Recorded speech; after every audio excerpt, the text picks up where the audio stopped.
A Bolsa Brasileira deve voltar da pausa do Carnaval sob pressão. As negociações serão retomadas hoje, depois de 2 dias de fortes quedas dos mercados pelo mundo. O avanço do novo coronavírus preocupa os investidores. Nesta terça, as bolsas europeias fecharam de novo em forte queda. Depois do tombo de segunda, o principal índice da Bolsa de Milão caiu 1,44%. Em Madrid, a queda foi ainda maior, cerca de 2,5%. Paris, Londres e Frankfurt caíram quase 2%. Nos Estados Unidos, os principais índices do mercado também terminaram o dia no vermelho. Com isso, as bolsas de Nova York zeraram os ganhos do ano. Agora vamos conferir como foi o movimento dos mercados asiáticos hoje, quarta-feira. Como a gente pode ver, a maior queda foi na Bolsa de Seul, 1,3%. Em Xangai, o principal índice chinês caiu 0,83%. Hong Kong e Tóquio também fecharam o pregão no vermelho. E agora eu vou a Brasília falar com a Ana Flor. Bom dia, Ana Flor. Parece que o bicho chamado coronavírus pegou na economia, né? Pois é, Boni. Olha, bom dia a você, bom dia a todos. Boa quarta-feira de carnaval, de cinza para todos. Olha, enquanto o carnaval poupou o Brasil de 2 dias de perdas muito grandes e generalizadas nas bolsas de todo mundo, isso hoje deve replicar por aqui. Hoje à tarde a bolsa reabre e aí a gente espera, pelo menos, que não seja uma perda tão acentuada como ocorreu aí desde segunda-feira. A gente vê, por exemplo, o índice, o principal índice em dólar, que replica ações brasileiras aí em Nova York, caiu 6,4% desde segunda, uma queda muito acentuada, perdas muito grandes em Petrobras e Vale, que são empresas que produzem aqueles commodities justamente para exportação. A China é um dos nossos grandes destinos dessas empresas brasileiras.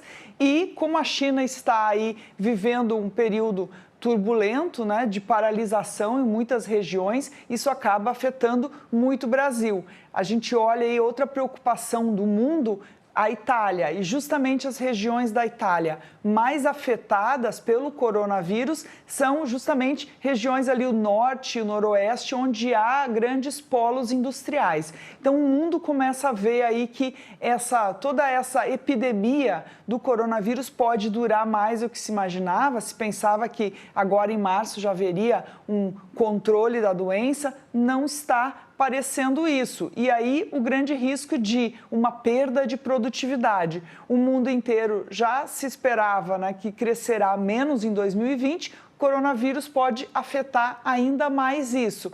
Olha, interessante a gente falar porque nos Estados Unidos o Centro de Controle de Doenças, o CDC, já avisou que os americanos precisam se preparar porque o coronavírus deve se espalhar por lá também. Muitas pessoas do mercado, e ontem eu conversava aí com algumas economistas e pessoas do mercado, dizem, olha, o coronavírus é, na verdade, uma gripe mais forte com uma tendência à pneumonia. E já se teme aí no mundo uma mutação desse vírus para algo que possa afetar ainda mais pessoas. Então, o mercado também, prevendo isso, ficou mais negativo.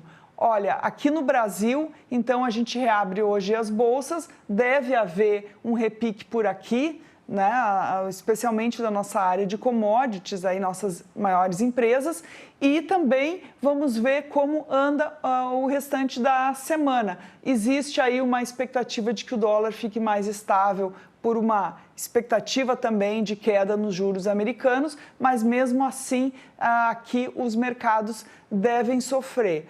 Olha, é importante a gente lembrar que o Brasil agora investiga, então hoje deve-se anunciar se realmente é confirmado o primeiro caso de coronavírus no país, também mais um fator de estresse, mas muitos economistas lembram o seguinte, o Brasil também tem que cuidar de fazer sua lição de casa e manter as relações entre executivo e legislativo aí mais harmoniosas para que a gente possa vencer nossos desafios e aí sim conseguir superar esse risco global aí do coronavírus, Bonier. Tá bom, Ana. Obrigado, viu? Obrigado pelas suas informações. E você volta já já. Obrigado, querida. Bom, eu e a Júlia aqui em São Paulo estamos recebendo no estúdio, mais uma vez, o Carlos Honorato, economista. Tudo bem, Carlos Honorato? Tudo bem, bom dia, Brunet, bom dia, feliz. Júlia, e aí, como é que você está vendo, você primeiro, como é que você está vendo essa questão, quer dizer, o coronavírus, o impacto dele já tinha chegado via economia, né? Agora chegou, parece, tudo indica que, se confirmar, chegou. O vírus chegou. Era questão de tempo, né, Burnier? A gente sempre falava isso aqui no Em Ponto, que mais dia, menos dia ia ter algum caso confirmado. Lembrando que a gente precisa esperar a contraprova oficialmente ser divulgada, mas ao que tudo indica é um caso no Brasil. A gente vai ver como as bolsas vão reagir a isso, a abertura das bolsas, da Bolsa aqui de São Paulo a partir da 13h. Lembrando que o Brasil está um pouco blindado até hoje em relação às quedas internacionais que ocorreram, porque a gente estava no feriado. Então, são dois aspectos que a gente tem que ver. Um, o Brasil, a questão da doença mesmo, como as autoridades vão lidar com isso. O governo federal pretende não alterar os protocolos, porque diz que já decretou aquele estado de emergência, que é o estado em que você consegue fazer as compras sem licitação, então não tem nada para além do que já está sendo adotado. Precisa haver articulação da Secretaria Municipal de Saúde de São Paulo, onde está esse caso, com a Secretaria Estadual, para ver se consegue contatar as pessoas, como é que vai ser essa articulação para as pessoas que estiveram em contato com essa pessoa que teve esse caso confirmado pelo hospital, tá? E confirmado oficialmente pelo Ministério da Saúde, mas, de novo, precisa da contraprova. E ver como é que vai ser o contato da Anvisa, o quão eficiente vai ser a Anvisa que vai ficar responsável por ir atrás das pessoas que estavam no avião. Isso também é uma outra questão, né? A gente falava um pouco mais cedo, eu, o Burnier aqui, que fez aquela operação grande.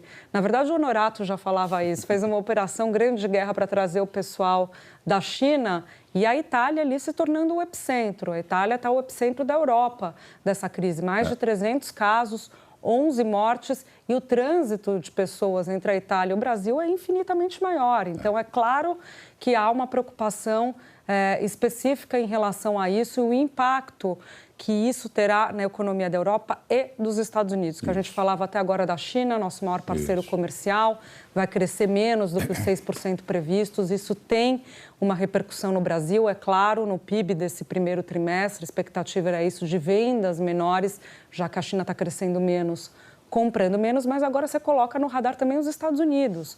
Como é que Europa e Estados Unidos vão ser atingidos por isso, né? Lembrando que os Estados Unidos são 50 casos já, né? A maior parte daquele cruzeiro que ficou em quarentena no Japão. Então, também pode ter um impacto para além do esperado na economia americana. Lembrando, né, Honorato, que os ativos como o dólar e ouro e título da dívida americana, que é considerado o ativo mais seguro, já se valorizaram exatamente por causa desse temor, né? Nesses momentos pré-pânico, né? Porque a gente está vivendo um momento em que os mercados começam a ficar ansiosos. Certamente hoje na Bolsa de São Paulo a gente vai ter impacto grande porque a gente ficou 2 dias fechados. Agora, acho que nesses momentos a gente tem que lidar um pouco com o cenário. Quer dizer, o cenário mais pessimista é justamente essa questão de que o vírus vai se espalhar. Ele afeta a economia em 2 pontos. Quer dizer, são os suprimentos das cadeias globais. Então, as empresas não conseguem ter todos os recursos, insumos que vêm da China. Isso faz com que as empresas diminuam a produção e aí seu valor de mercado caia. E outro que é mais preocupante, que é a fuga para ativos mais líquidos, né? Ou ativos mais líquidos e mais seguros. Então, você tem toda uma economia hoje montada e até alguma discussão se a gente já tem bolhas, por exemplo, no mundo das startups, dos novos negócios. Talvez 70% dos aplicativos que a gente tem no nosso celular hoje são de empresas que ainda não dão lucro, né? Então, um risco que pode acontecer é de começar a sair dinheiro de investimento para ativos mais seguros. E aí você começa a ter aquela sensação de pânico no mercado, bolsa cai, dólar sobe, ativo sobe, e aí você começa a ter o ciclo do pânico. O cenário menos pessimista, quer dizer, não adianta embarcar nessa. É um momento de turbulência, você vai ter impacto nos mercados, mas isso vai passar um momento. Pois é, a questão nós estamos falando isso há dias, vai passar um momento. O problema é saber quando é que vai passar, porque até agora as notícias são de alastramento da doença pelo mundo. A China parece que está tendo um número menor de casos, mas ainda assim são muitos casos por dia, com muitas mortes por dia. A Itália virou o epicentro, como disse a Júlia, da Europa. E a gente tem que lembrar que a Itália é um dos países mais visitados do mundo. Que espalha para todo mundo. Espalha para todo mundo. E o que tem sido feito para isolar o vírus é você isolar mesmo a cidade, isolar o vilarejo, né? Foi feito na China, está começando a ser feito na Itália. A Itália parece que marcou uma bobeira aí, né? Aparentemente, né? E a gente tem que tomar cuidado para não marcar essa bobeira, né? Porque também a gente olhou muito para o cuidado de quem vinha da China e a gente tem todo esse processo Acho que o Brasil, pelo que a gente viu até aqui, em termos sanitários, tomou as medidas muito corretas. Tanto que até agora a gente não tem nenhum caso confirmado ainda. Podemos ter esse aí hoje, confirmado. Mas você veja, veio pela Itália, não veio pela China, né?